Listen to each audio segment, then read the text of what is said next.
This Parsha Podcast is dedicated in loving memory of David, Ben David, the father of our dear friend Elise Cardos. May his soul be elevated in heaven. Just before we begin, a quick programming note. Next week, please God, we will not be recording on our typical Tuesday slot. We're going to move it a day earlier to Monday because Tuesday evening next week, I'm going to be in Los Angeles on the West Coast. Please God, my first cousin is getting married and we're flying in and we're participating in the festivities. And please God, the following night, Wednesday night, I like if we're going to not have it on Tuesday, I'd rather push it off to Wednesday, but Wednesday will still be in Los Angeles. And in fact, please God, we're going to have our little get together for all the Parsha Podcast listeners in Los Angeles. If you'd like to join, send me an email, rabbiwalby@gmail.com. I selected the topic that we're going to talk about. It's maybe the finest presentation that I've ever given. I'm going to do it, that I've ever prepared. It's going to be fantastic, splendid. You don't want to miss it. If you're in Los Angeles, send me an email. I'll send you all the details and would love to see you. And the truth is, I actually have another trip. Usually I just stay home. But last week I was in Baltimore, and tomorrow night, please God, I'm flying to New York with my boys. You see, my oldest son, he's in the 12th grade, and he has an interview with a yeshiva in Israel. That's right. We're that old that I told my wife, I said, I'm not ready to be that old to have children going away. But he wants to, or he's considering going to Israel for yeshiva.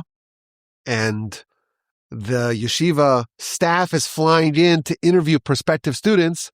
And we have an appointment. So we're going there for the weekend. And maybe we're going to throw in a little short ski trip together, fathers, sons, maybe, just maybe. So we have a lot of travel going. We went to Baltimore and then New York, and then I'm going to be in town for one day, Monday. And of course, the centerpiece of that's going to be the Parsha Podcast, and then back to the airport for Los Angeles. But that's it. No, I'm not planning any more travels. Unless Messiah comes and we go to Jerusalem, I'm going to be here.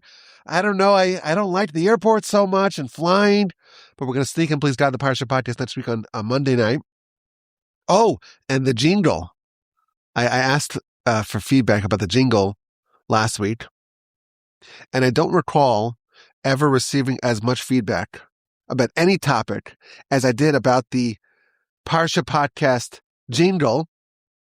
I was surprised that a lot of y'all actually liked it. I thought it was a little bit, I don't know, it could be a little annoying, kind of gets in your head. And some said like, oh, we have to include it each week, it'll be amazing. And others said, well, maybe once a month, or maybe at the beginning of every book, or maybe at the end of the podcast. All sorts of amazing suggestions, but I will say it was not universally beloved. Some of y'all are like me, we don't like the music so much. And others were a bit more blunt. My niece, Ahuva Walby, one of the few Walbys that listened to the podcast, she said, she listened to the podcast, and there was 6 minutes of apology ahead of time. And she said, why is he apologizing so much?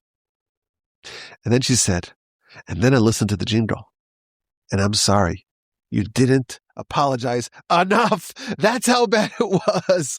So we're definitely not going to keep the jingle on an ongoing basis. Maybe every once in a while, if I get a sense that the crowd, the audience, the listenership needs a little jolt or something like that, maybe we'll pull it out. Who knows? But I'm going to share a link if you guys want to make it like your ringtone, or you want to listen to it on repeat as you fall asleep. I'm going to share a link to the file in the description of this podcast. And you could download it, or you could just listen, save the link, and just to enjoy that exciting beat, that exciting jingle. Do whatever you want with it. But that's the plan. Please God, the jingle is dead, but long live the jingle. It's Parshas Yisro. And we meet, of course, For the second time, maybe the third time, depends on how you count, we meet Jethro. And I find Jethro to be one of the most interesting personalities in the Torah. He seems to be sort of a side character, supporting character, a marginal character, but he appears many, many times in the Torah. And he commands a lot of attention, a lot of airspace. Initially, he's mentioned as Moshe's father-in-law. Moshe had to escape from Egypt. He killed the Egyptian. It was known to Pharaoh. He had to flee. And he went to Midian. And he went to the well. That's where you go if you want to find a spouse. He learned that from Jacob. And at the well, he sees the 7 daughters of Jethro, and they're being harassed. They're being mistreated by the shepherds. And our sages tell us that Jethro was the priest of Midian. He was the leader of all the pagans of Midian. But he had a change of heart, and he repudiated idolatry. And he became persona non grata in Midian. And his daughters were being mistreated. And Moshe, he intervenes, and he saves them. And they come home early, and Jethro's like, well, what took you so fast? How did he do it so fast? And they say, well, an Egyptian man saved us. Well, let's invite him here. Maybe he could break bread with us, which is a reference, I say, to tell us, maybe he'll marry one of you. And indeed, Moshe is invited there, and he marries Zipporah, the eldest daughter of Jethro. And then we read that Moshe served as Jethro's shepherd, and while shepherding Jethro's flock, he brings them to a place called Chorev, which is another name of Mount Sinai. And he sees the burning bush, and he has the whole prophecy by the burning bush. And 7 days of negotiation, Moshe is told, go save the nation, and he has this objection and that objection. And finally, he agrees, and he goes back to Jethro, and he seeks Jethro's permission. And with Jethro's blessing, he descends down to Egypt. So Jethro, a very interesting character. He has 7 daughters. We're told he also has 7 names. Most people don't know this, but one of his daughters married Moshe. I asked the class today. I said, well, who were Jethro's 6 other sons-in-law? That's a tough question, because it does not say it explicitly in the Torah, but it does hint to it. We're told at least one more of his sons-in-law, a second daughter of Jethro, married Moshe's nephew, Elazar, Elazar's son and successor of Aaron, the high priest. We're told that in chapter 6 of Exodus. And now the nation has departed Egypt, and they had the splitting of the sea and the song, and twice without water, once without food, war against Amalek. And now they're about to have the Sinai revelation, the most monumental event in all of human history, the most consequential event in all of human history. And we have this interlude where Jethro, he makes his dramatic appearance. And Moshe treats him with great honor. And he approaches to him, and he bows before him, and he kisses him, and they have this mutual inquiry on each other's well-being. And Moshe tells him the stories. He regales him with the stories of the Exodus. And Jethro was so happy, and he made a declaration. Now I know that Hashem, that the God of the Israelites, is greater than all the other gods. And Rashi tells us, Jethro can say that definitively. All the other gods. Jethro had been around the block. He had previously worshipped. He had previously experimented with every other god. So he could say definitively there was not a single god like the Israelite God. The Talmud tells us he circumcised, he joined the nation. Now, it's a very interesting line of insight in the commentaries. Something inspired Jethro. What specifically about the Exodus was so inspirational to Jethro? And the commentaries tell us that the fact that God punishes tit for tat. The Egyptians, they killed the firstborn of the Israelites, and they were punished tit for tat. Measure for measure. God killed the firstborn of the Egyptians. The Egyptians, They drowned the Israelites in the water. And what do you know? The splitting of the sea and the Egyptians themselves, they drowned in the water. Moreover, the commentaries tell us, if you look at each one of the 10 plates, they were each measure for measure. Exactly what the Egyptians did to the Israelites, that's what God did to the Egyptians. And this is what clinched it for Jethro. And the Sforno, one of the great commentators, points out that in antiquity, at the heyday of idolatry, the idols actually had some power. They actually did some cool things. But each idol, each pagan deity had one specific area of power. And all the other areas, it was completely impotent. Now, of course, this was the Almighty giving it power. It had no power on its own. But it could operate, so to speak, in one very specific domain. If you can punish exactly tit for tat, measure for measure, that means that you have all the power and you could choose how to tailor your judgment. All the other gods, lowercase g, they have one trick up their sleeve. They have power in one specific domain. And therefore, all they could do, it's a one-trick pony. God is greater because, look, he has all the power. He could do whatever he wants. He could punish measure for measure. We are told, incidentally, the Talmud tells us, everything that God does is midah keneged midah, measure for measure. And that's very impactful. That's what clinched it for Jethro. And then we read how Jethro brought sacrifices, and they have a festive meal. And Moshe and Aaron and all the elders of Israel are there. They're dining together with Jethro. And the next day, Jethro witnesses Moshe's leadership in action. From morning to night, Moshe is judging the nation. And Jethro finds this inefficient. It's just too much. It's a nation of 600,000, but it's really millions because the 600,000 counts only the adult males. So he proposes a hierarchical system. The 600,000 Israelites will be led by a tiered system of judges. 4 tiers. Every 10 Israelites will have one judge. So you'll have, for those of you doing the math, 60,000 leaders of 10. That's 600,000 divided by 10.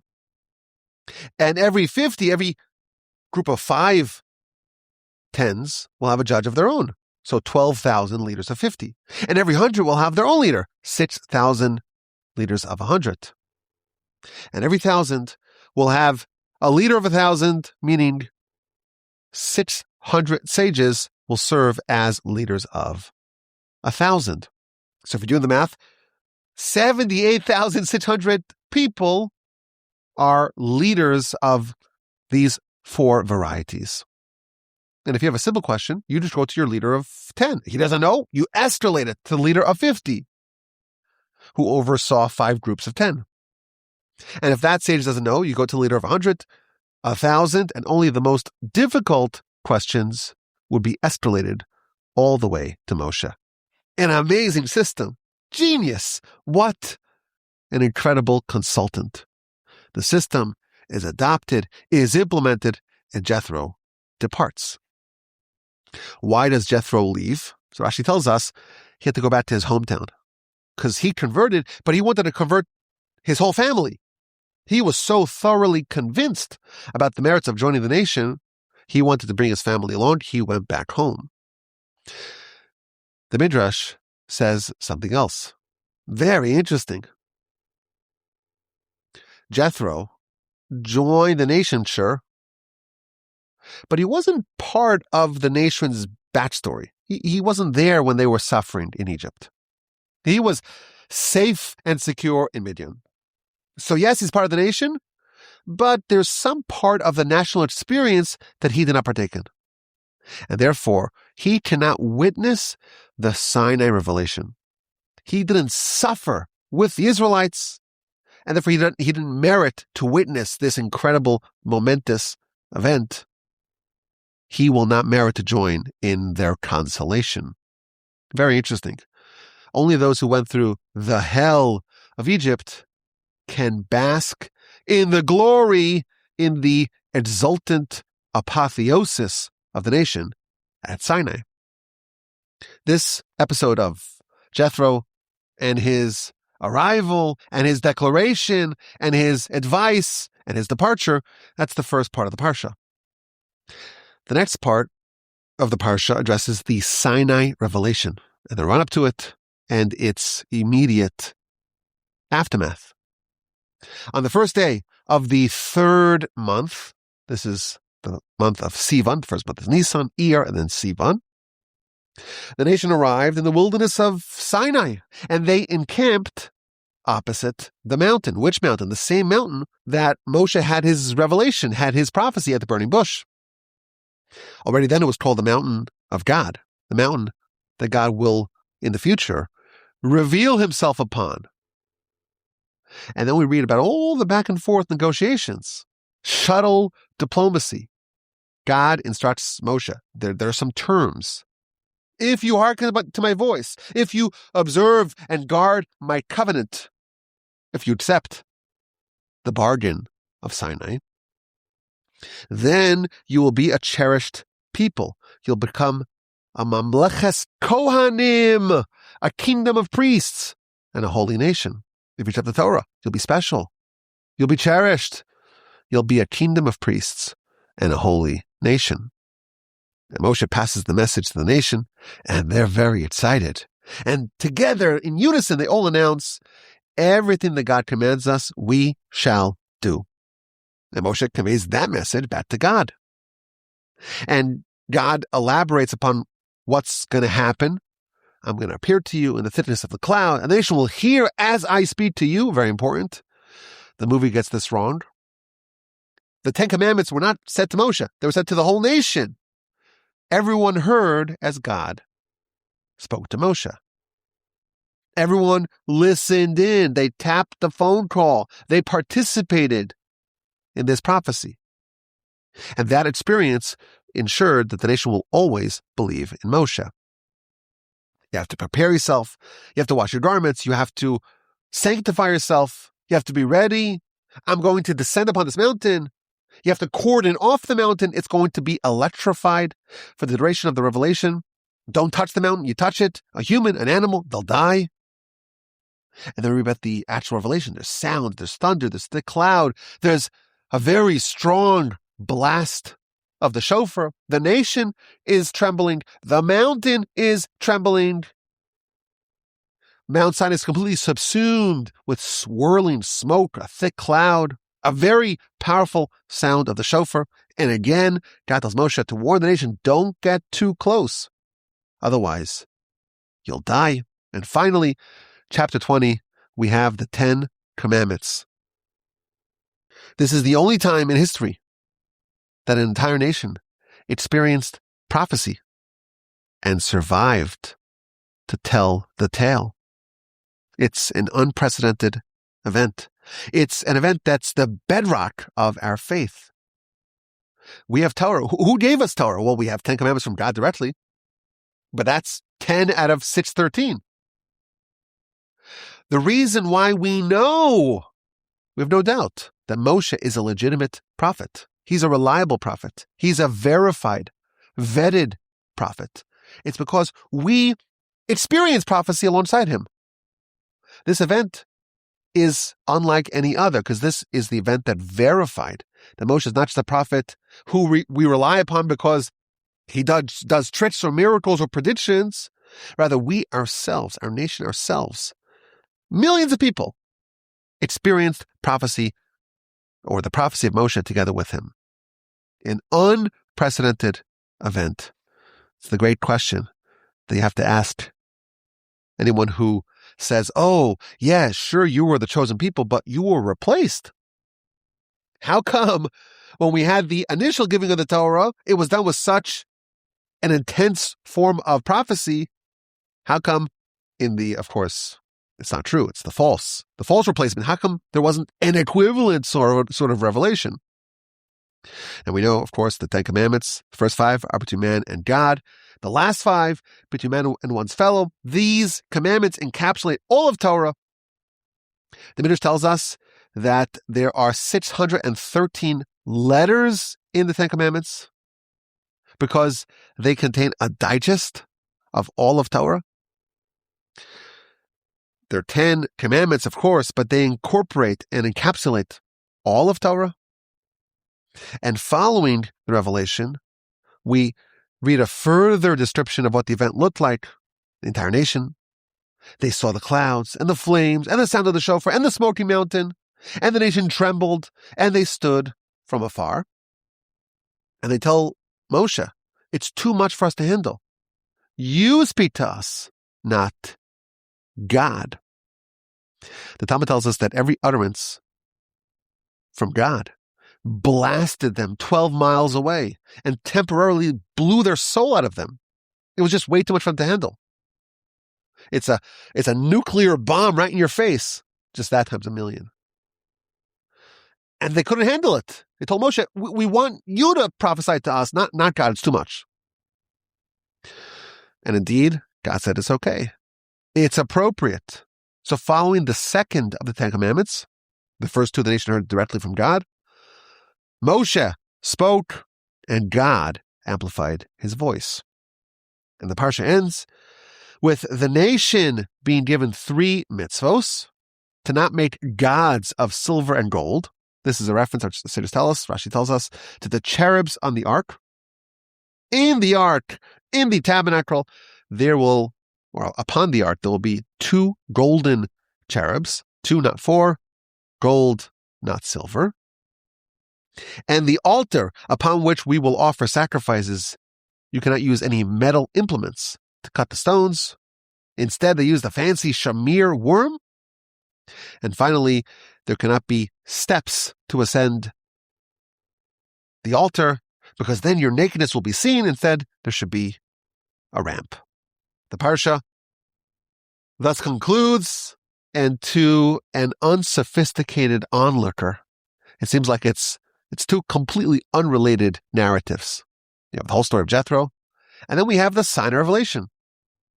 And maybe a scoffer would say, hey, there wasn't enough material for one full parsha, so they just lumped together 2 unrelated narratives. Of course, we never say that.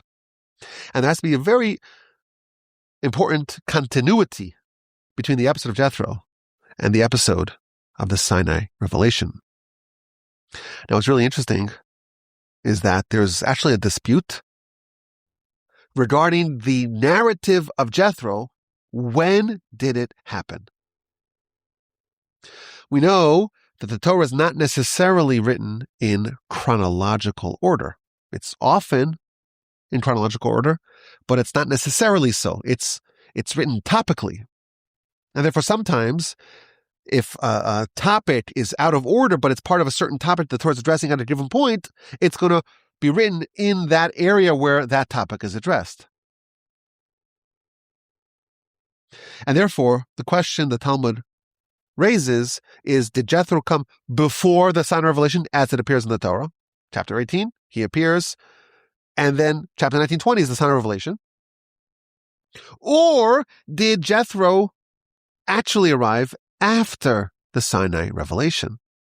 If you look at the commentary of Rashi, Rashi favors the opinion that the episode of Jethro and his arrival and the festivities and his advice to Moshe, it actually came chronologically after the revelation. After the Sinai revelation, the nation has all the laws of the Torah, but they're still ignorant. They don't know how to apply the laws. So they have to line up to Moshe to hear his direction. And that's too much for one person. So they develop the hierarchical system. The Ramban, he favors the other opinion that the way the story is presented in the Torah is actually the same way it happened chronologically. There's a whole long essay that he offers to explain his reasoning. But regardless, this amplifies our question. There is a very reputable opinion offered in the Talmud, favored by Rashi, that tells us that the story of Jethro arriving and his advice actually happened after the Sinai revelation. Yet the Torah alters the chronology presents it before the Sinai revelation because that's where it must belong. Topically, it must precede the story of Sinai. This was a question my grandfather used to always ask every year in this Parsha. And he always had the answer that he liked. The first word of the Parsha is Vayishma. Vayishma Yisro. Jethro heard. Everyone heard. But Jethro heard to such a degree that he did something about it. He was impacted by it. He heard, everyone heard the news. Most people hear the news and just proceed with their day. Jethro heard this and he says, I have to do something about it. I have to act upon this wondrous news. And that attitude, where it's not enough to just learn to acquire information, but you have to translate that into action, that's what Jethro embodied. When you encounter something which is transformative, you have to do something about it, as Jethro did with what he discovered when he heard about the Exodus.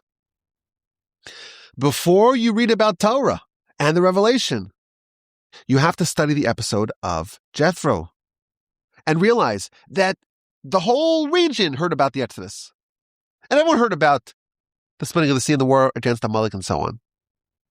But only one man truly heard it to such a degree that he did something about it. And if you have that attitude, then you can approach the Torah. Then the Torah is going to do something to you. You'll learn amazing things in the Torah. But only those who embody, who personify the attribute of Jethro, only those people will do something about it.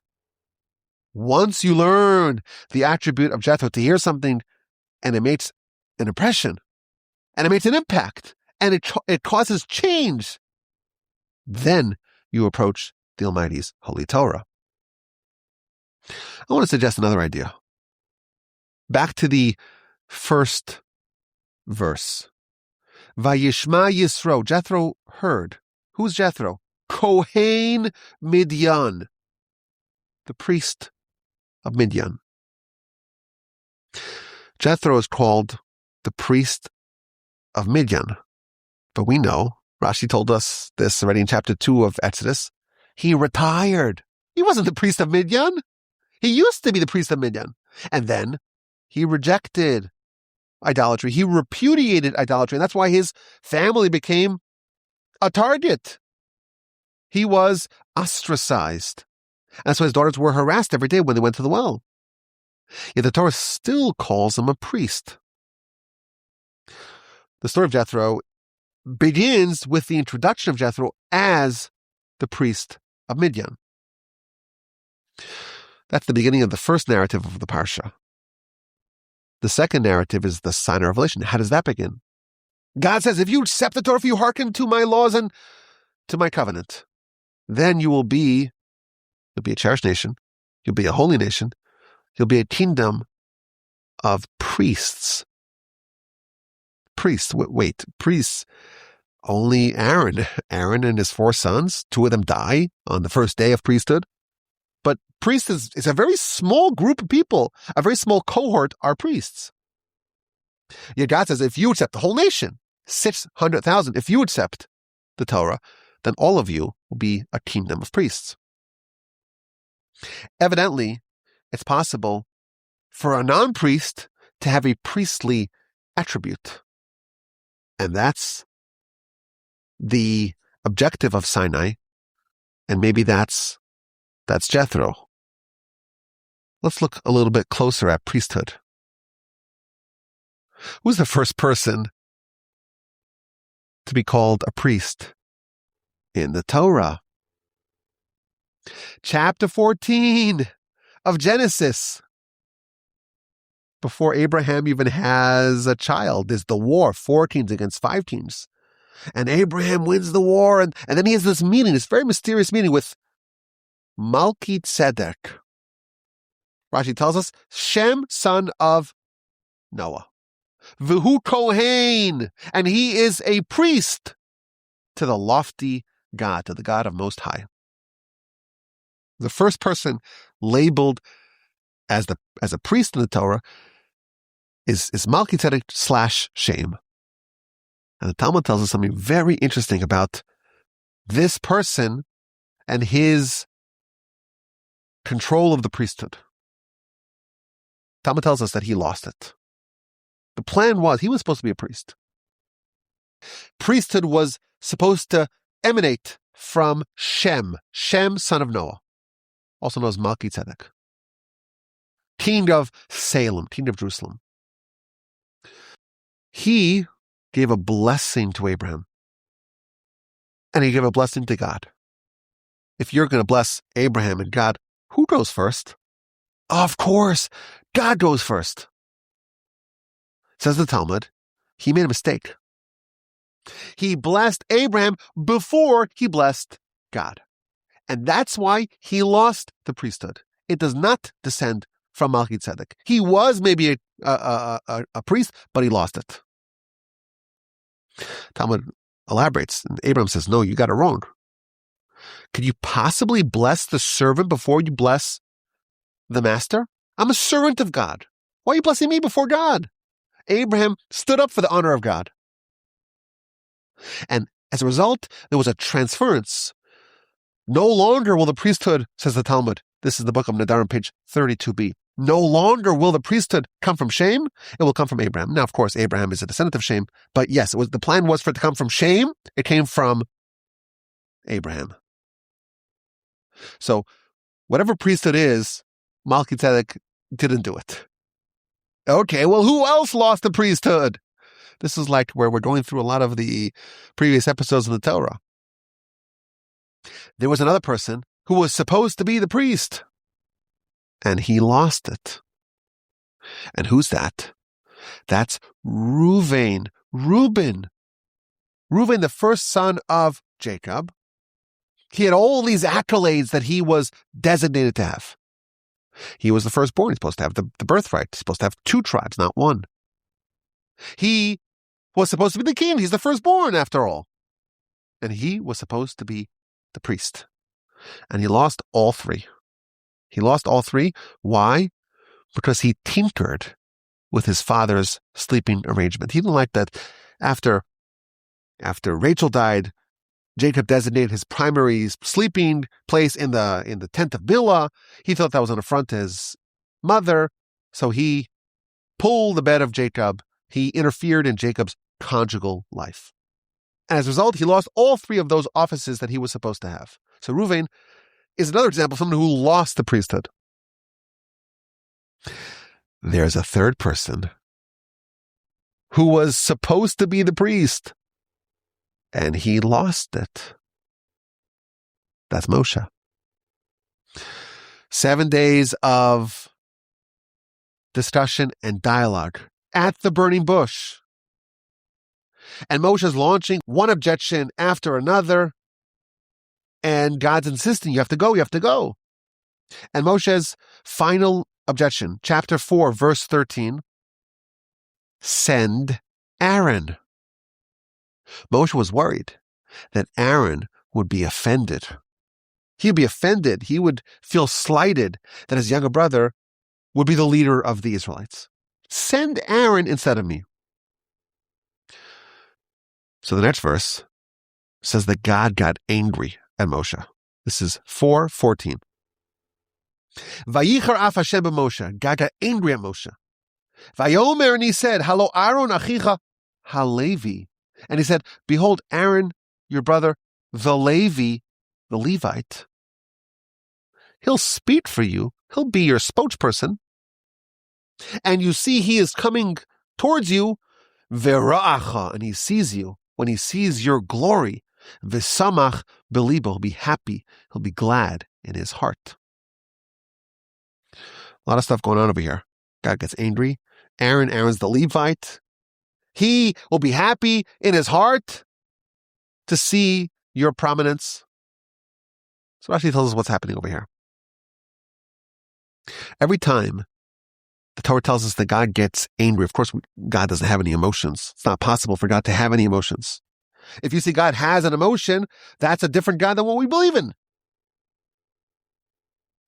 So when the Torah uses some description of God that is anthropomorphized, that's speaking to us in a way that we understand. Whenever God gets, so to speak, angry in the Torah, that's a form of God deciding to punish someone. So when it says that God got angry at Moshe, it means that God decided to punish him. But where's the punishment? We don't see a punishment in the verse. It just says the God got angry. And then it says, oh, Aaron the Levite, he is coming towards you and he's happy for you. So Rashi explains, this is the punishment. Aaron the Levite. Aaron was supposed to be just a Levite. And who was supposed to be the Kohen? That was you. That was the plan. But Aaron is no Levite. Aaron's a Kohen. Why? Because you lost it.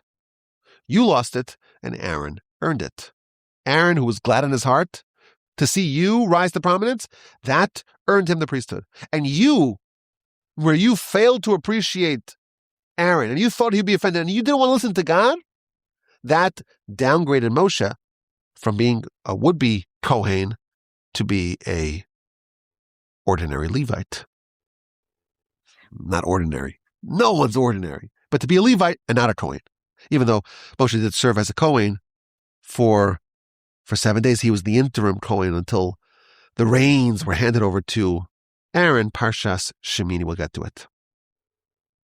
So, Melchizedek, he lost the priesthood. Reuven lost the priesthood. Moshe lost the priesthood. Who gained the priesthood? So we mentioned already Aaron, of course. Aaron gained the priesthood. There was someone else who gained the priesthood. Do you remember chapter 1 of Exodus? There were 2 Jewish midwives, Hebrew midwives, Shifra and Pua. Rashi says these are nicknames for Yocheved and Miriam. And they're told by Pharaoh, go kill the newborn male Israelites. And they didn't do it. They had fear of God. And even though they were risking their own lives, not only did they not kill those boys, vatichayena es hayoladim, they gave them life. And Pharaoh says, what's happening? I mean, listen to me. And he says, well, we can't because they're feral. These Israelite women are feral. They don't need midwives. They just have babies like animals. And the narrative there ends. This is chapter 1, verse 21. Because these midwives feared God, vayas lahem batim, God made for them houses. There were houses that they earned. What are these houses? So Rashi tells us 3 houses, 3 offices, 3 institutions. The institution of the priesthood, of the Levitehood, and of the monarchy. Who became the priest? Aaron. Aaron from Yocheved. Yocheved earned it by her valorous act of fear of God. Is there a common thread that we can think of between those who gained the priesthood, those who lost it? So here's an idea. A priest, someone who does service in the temple, avoda in the temple. What service? It's service of God. The word for avoda is the same word for a servant or a slave even. It's an act of worshiping God. And someone who really embodies that is someone who makes God supreme, who puts God above all, above anything, above anyone, above any force, above any power, above any whim. Talmud says that Melchizedek was supposed to be a priest. He's called a priest after all. He lost it. Why? Because he praised Abraham. Abraham, maybe the greatest, most consequential person of all time, but he put a person before God. That's an act of anti-priesthood. He lost the priesthood. Moshe is told by God to go to Egypt. And Moshe is telling God, no, I have to worry about Aaron. You're putting Aaron's feelings before God? That's an anti-priesthood. And Aaron, by contrast, he was happy in his heart with the ascension of Moshe Why? Why would he be happy? Your younger brother? Younger brothers, you're supposed to tease them. I always tell my children, it's like the job of the older brother to tease the younger brother. That's what I say. Like in every family it happens. It's almost like their job. Not that I'm condoning it. Not that they're listening anyhow, right? But not that I'm condoning it. But it happens. Your younger brother's now going to ascend above you? Aaron's happy with it. He's glad in his heart. Why? Because he knows that this is the will of God. So I may have some petty feelings, but the will of God just triumphs over everything. It supersedes all. The midwives, they feared God. But Pharaoh will kill you. Doesn't matter. God above all. Reuven, he failed to accept the will of God.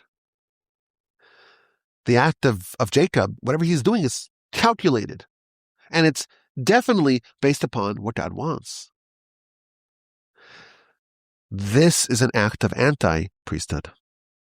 So maybe there is a common thread between what the concept of priesthood is. Again, there's only one family that has it. Only Aaron and his sons and their descendants. But before Sinai, the Torah tells us that if we accept the Torah, there's a certain kingdom, a kingdom of priesthood that we are joining. Jethro is called a Kohen. He's called a priest. He wasn't a priest. He had retired. He didn't serve as a priest. Priest of Midian, no. Jethro was a priest. He became the embodiment of a priest of God. And he embodied what the nation is told to adopt at Sinai. Jethro had a very remarkable story. The Talmud tells us that he was an advisor of Pharaoh. Pharaoh convened a council. What to do with the Jews? And there were 3 people who were part of Pharaoh's brain trust. Bilam, he said, kill the Jews. Job, Eov, he was quiet. He didn't take an opinion. And Jethro, he said, it's unconscionable. I refuse to partake in this. He had to flee Egypt. He was originally an Egyptian. And he left it all. He dropped it all. Why? Because he felt it was wrong. And each one of these people received their due. Job was condemned to a life of suffering. Bilam was eventually beheaded by Pinchas. And Jethro, who stood up for what's right, he merited that his descendants sat in the marble chamber. They were members of the most prestigious body of them all. They were members of the Sanhedrin. He had to flee. He fled to Midian. But he's still an idolater. He's made priest of Midian, but he's a seeker. He's a searcher. And over time, he repudiates idolatry. But his whole personality, his job, his occupation, his standing in the community, his stature is that you're the priest of Midian. You're giving up all of that. A cushy job, prominence, reverence. Not only that, you're condemning your whole family to suffer. His daughters were routinely harassed. The one day they came home in time is because Moshe said every other day they were harassed. Jethro was the king of the pagans, the head of all the pagans, the priest of Midian, the clergyman of Midian. And he forfeited it all and became a pariah, an outcast, ostracized, hated, reviled, scorned, targeted by his former followers. He's harassed. His daughters are harassed. Why did he give up everything? Because his faith was above all. He was willing to forfeit everything for God.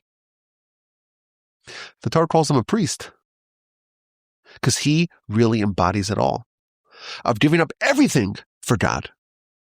And the truth is, he didn't even reach his peak then. It is his Parsha. Moshe tells him the stories. And he declares, now I know that God is greater than all the other gods, all the lowercase g gods. And this declaration is recorded in the Torah. It's clearly reflective, indicative of Jethro's true feelings. And he remained a priest, not for idolatry, but for God. He didn't serve in the temple. He's not a direct descendant of Aaron, but he embodies what a priest is. Someone who's willing to say God above all. And his story is told right before Revelation, not necessarily because it happened right before the Revelation, because it's topically connected to the Sinai revelation. Right before Sinai, God tells the nation, you'll become a kingdom of priests. Wait, an entire nation? Priests is just one family. When priesthood was given to Aaron, there were 5 people. That's it. Out of a nation of millions of people, there are only 5 of them that are priests. The concept of priest. That's the objective of Torah. To dedicate yourself entirely towards the service of God. That's the terms. That's the bargain. And that's what the nation signed off on. Even if it means you have to forfeit things. Even if it means you have to give up on your status, on your feelings, on the things that you want, your whims, to accept God, to accept His supremacy, His decrees, His total dominion, and to worship Him, and to subject yourself to Him entirely. That's what Torah is about. That's what Jethro embodied. And that's why his story is fittingly placed as the introduction to the Sinai revelation. I want to say one more thing. In this edition of the Parsha Podcast, you see, I mentioned that last week I was by a wedding. And as you know, following the wedding, there are 7 days of festivities, known as the Sheva Brachos. And the wedding was in Maryland, but then they had the last 2 parties of the week of parties in Houston. So Sunday night, Monday night. And my wife tells me, oh, we got invited to join the Sheva Brachos party Monday night. I said, oh, can we opt out of it? I'm like, do I want to go to this party? I got to get all dressed up again. That's not exactly what happened. I'm kind of exaggerating here, the point. And like, oh, and you're speaking. And you're speaking. They need a speech. So, okay. So that actually made me excited to go because I got to get a chance to speak. And now I want to tell you what I said because it really relates to the festivities, but I think it's a nice lesson. And I want to kind of, I always only say, a speech is worth it, but if there's no microphone, it just flies up into the air. It goes into the ether. No one ever hears it afterwards. They hear it then, but they can't rewind to hear more. They can't listen to it twice or 3 times. So here's what I said. I was sitting right next to the one seat over from the groom. So I was like, we're doing some chit chat during the festivities. And they told me that over Shabbos, the centerpiece of this week is the Shabbos Sheva Brachos. So whole festivities, lots of speeches. They said that 5 different speeches mentioned a particular teaching of the Talmud. Everyone seemed to be talking about this same teaching of the Talmud, which I knew was the same teaching of the Talmud that I wanted to mention.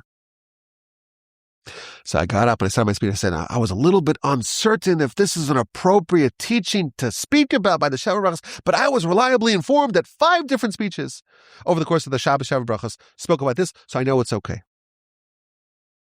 And then I told the groom, I said, I guarantee you, none of those 5 speeches are going to say what I said. I know that for sure.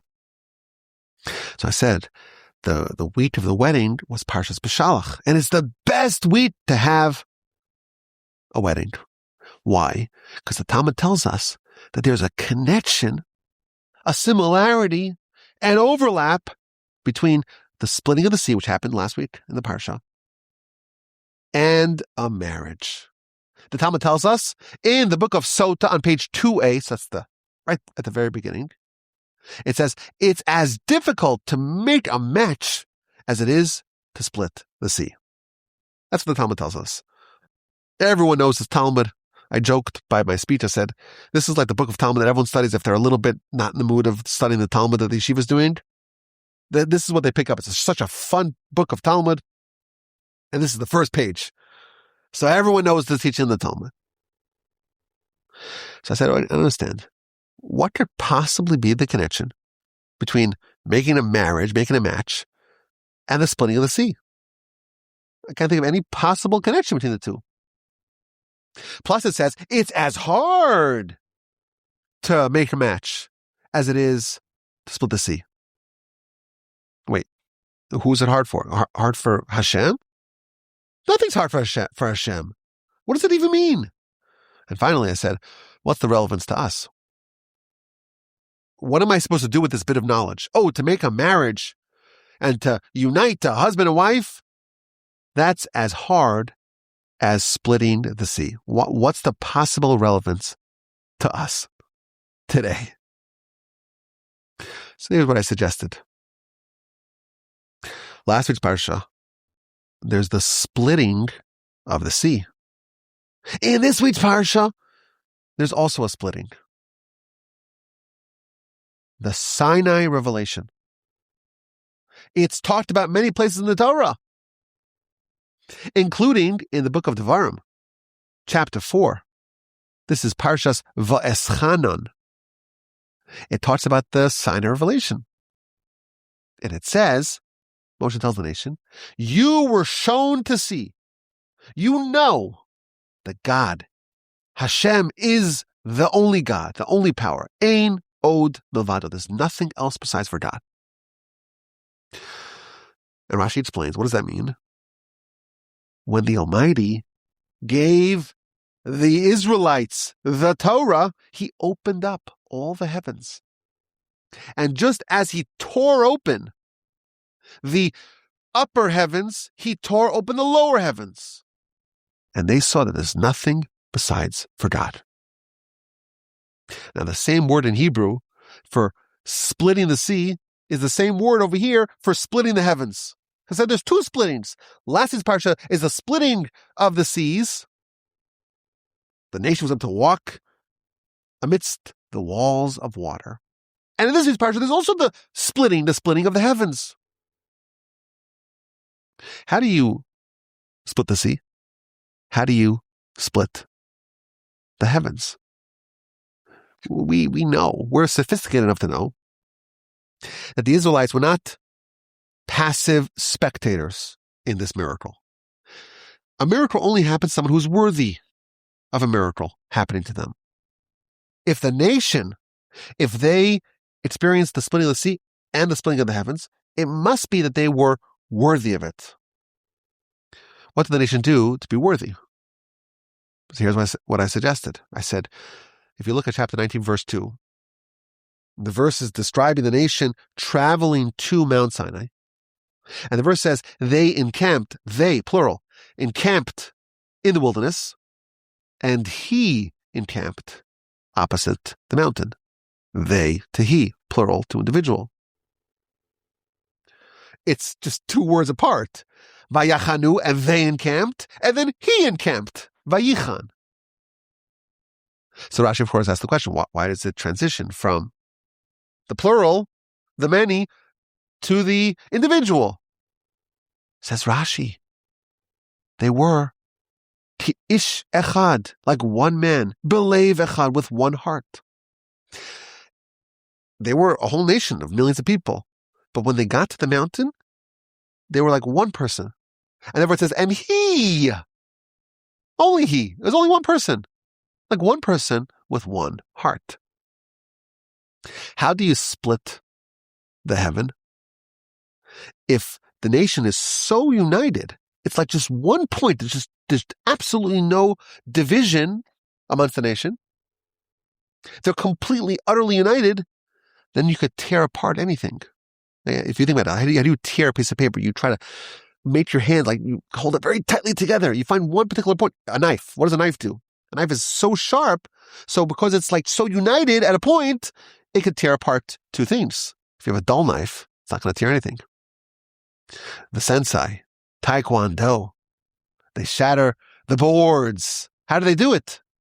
because they're able to concentrate all of their force into one particular point. When you see professional fighters, the boxers, they're not necessarily punching with all their might. It's about concentrating and condensing all of their power to one point. That's what happens when you split something. The nation was like one man with one heart. That's how they merited to split the heavens, the upper heavens and the lower heavens.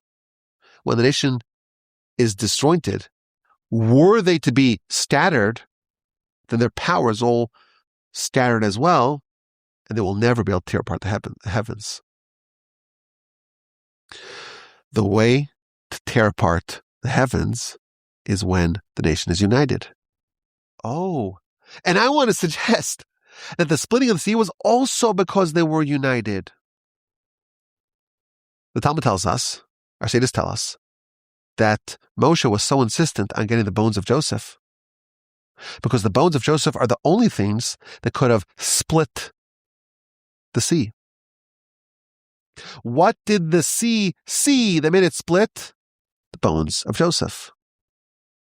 And one of the commentaries explains, because the bones of a person, they indicate how close they were with other people.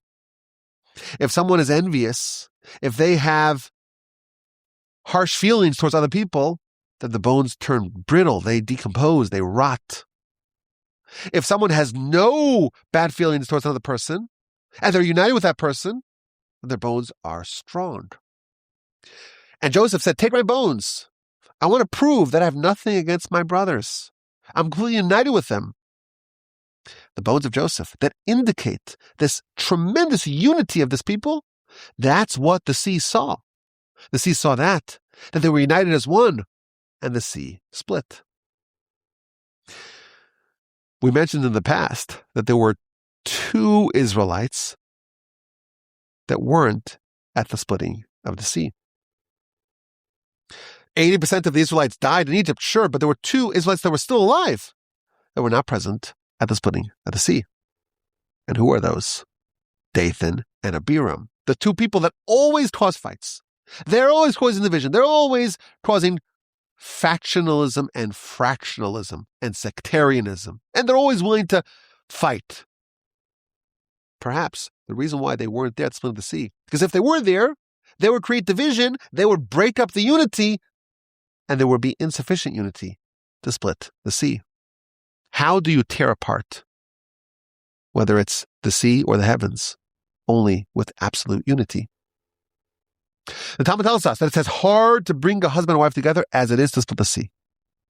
What does that mean? Nothing's hard for Hashem. And what's the relevance of this to us? So I suggested that when it says it's hard to make a marriage work, as hard as it is to split the sea, it's not talking about how hard it is for God. It's talking about how hard it is for the husband and wife. How do husband and wife, 2 different people from different backgrounds, different families, different upbringings, completely different people, how do they create a marriage? They have to fuse into one, merge and meld into one, cleave as one. As the verse tells us, therefore a man shall leave his father and mother. You have to leave your individual identity.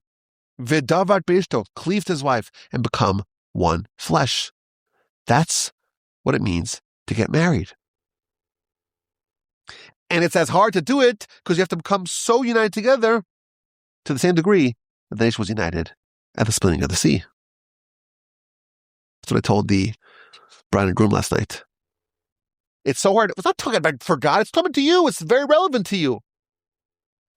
You have to create within your own marriage the same sort of unity that is such a tight bond, it could split the sea. That's how close. That's how inseparable.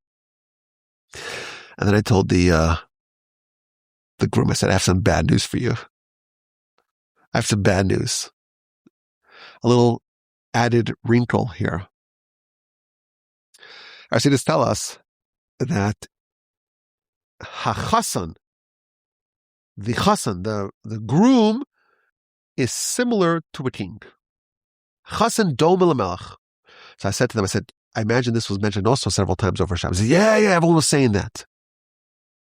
So I said, I have some bad news. Which family is the family of kings amongst the Israelites, amongst our nation? Of course, that comes from the tribe of Judah. Why did Judah merit to be the king? That question is posed by the Midrash.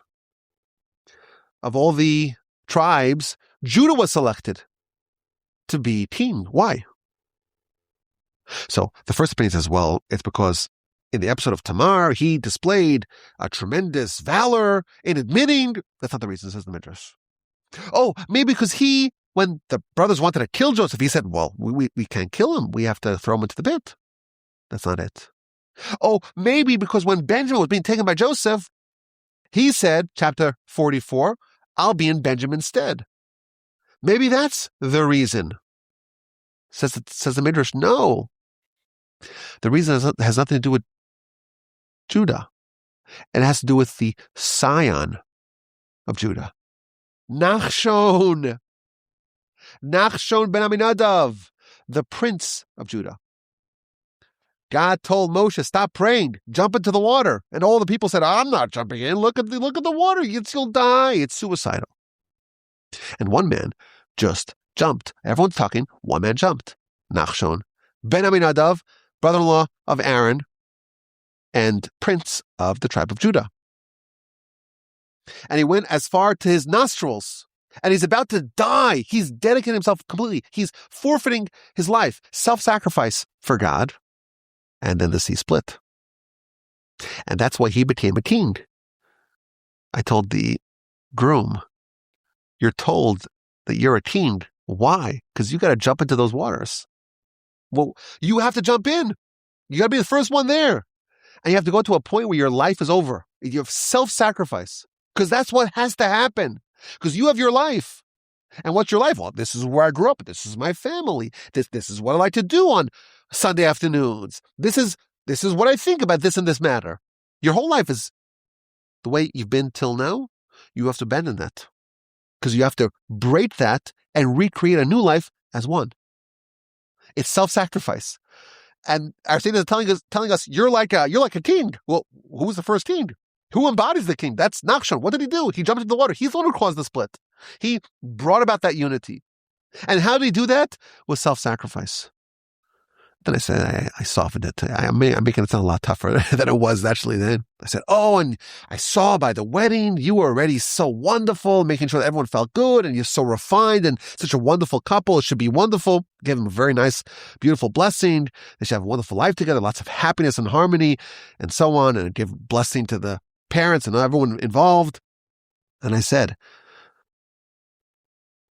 the Talmud's telling us something very important. Your marriage is like the splitting of the sea. You have to do it. You have to come united. But what happens when you are united to such a degree? Nothing can stop you. You tear open the heavens. You tear open the sea. There will be no resistance that can stunt your advancement. You're able to accomplish great things. I said to him, we're counting on you. The whole city of Houston, the whole community is counting on you to accomplish great things and to build a beautiful life together. May they be so fortunate. I appreciate your joining us for this edition of the Parsha Podcast. What a delight to be in the Torch Center in Houston, Texas, for another edition of the Parsha Podcast, studied together. Thank God we're slowly forgetting about that jingle. I don't know if you've listened to it as many times as I have. And people were humming it. They can't get it out of their head. I'll spare you from a rendition of it. But I think maybe if we have 100 podcasts without the Parsha Podcast jingle, maybe we'll forget about it. Maybe we'll be able to get it out of our system. It's like when you have that music that's bouncing around in your head. Or maybe not. Maybe we just lean into it. Regardless, a fun, delightful, delectable edition of the Parsha Podcast. I hope you enjoyed it. Have a great day. Have a superb and magnificent and terrific and meaningful and powerful and uplifting Shabbos upcoming. And please God, with the help of the Almighty, once again, we'll gather together again next week in good health and in good spirits for more Torah study together from the Torch Center in Houston, Texas. My name is Yaakov Walby. Yaakov is spelled with 2 A's, but I'm not offended if you put only one, as many people do. The email address is rabbiwalby@gmail.com. I look forward to hearing from you.